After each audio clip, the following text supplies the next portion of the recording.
With both the city's main bus and train stations found here, as well as one of the main lake cruise terminals, it is probable that most visitors to the Swiss city of Lucerne will first step out here into Bahnhofplatz, and one may forgive them for being too distracted by their beautiful lakeside surrounds to notice this rather melancholic collection of tiles beneath their feet. No, nothing to do with Aslan and the Chronicles of Narnia, but of this, the city's Löwendenkmal. This huge and emotionally moving relief of a dying lion is in honour of the 700 plus Swiss guards who died defending King Louis XVI in 1792 from French revolutionaries. This is not the only impressive piece of rock to tell the story of Lucerne's past. Just metres away is the fascinating but rather bizarre Gletschergarten, where visitors first step 20 million years back in time and see firsthand the scars and potholes left by a huge glacier that once covered this region. It is remarkable to think that this area, smack in the middle of the Swiss Alps, was once under the sea. It is also remarkable to think that the 19th century curators of this geological find felt the need to add an Arabian Night-style mirror maze next to it. Bizarrely random, but delightfully fun, I felt I was on the set of the Bond classic The Man with the Golden Gun, and expected to bump into Roger Moore or Christopher Lee at any moment. Once visitors have finally found their way out of it, this unique sense of humour that Swiss geologists appear to have to this day carries on around the site, from creepy gnomes placed inside the odd crevice to the need to paint a hawk on the end of this viewfinder.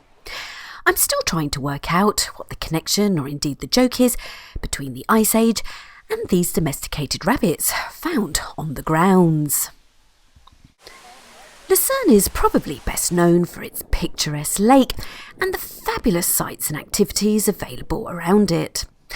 But reaching, say, the local peaks of Mount Burgenstock, Pilatus or Rigi by the unique and historical modes of transport available, it can be expensive.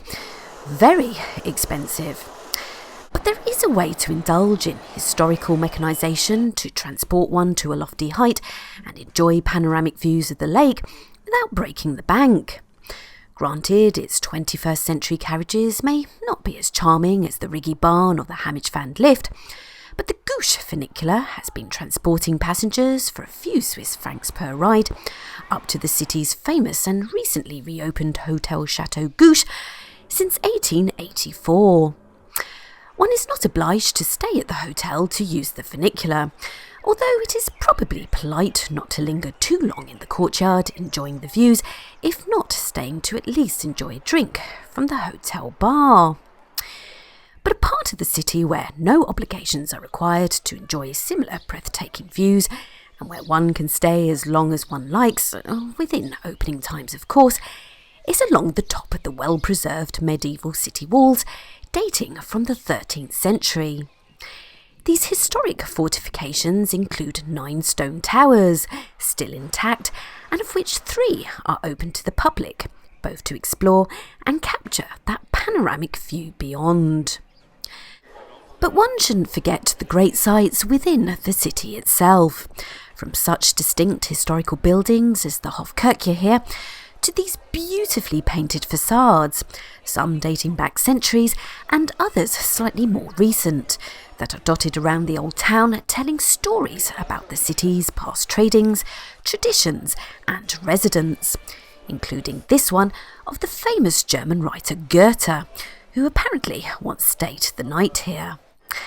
And then there is the city's iconic Kapellbrücke.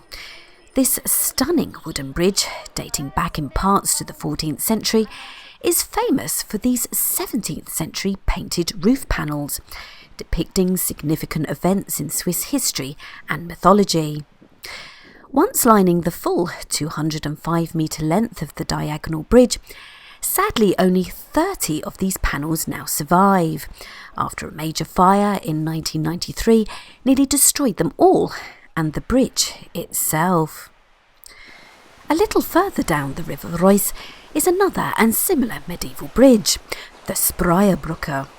Shorter, smaller and slightly older than its sister bridge, the Spreibrücke is completely original and darker, not just in appearance, but also in the subject matter of its painted panels, depicting the dance Macabre.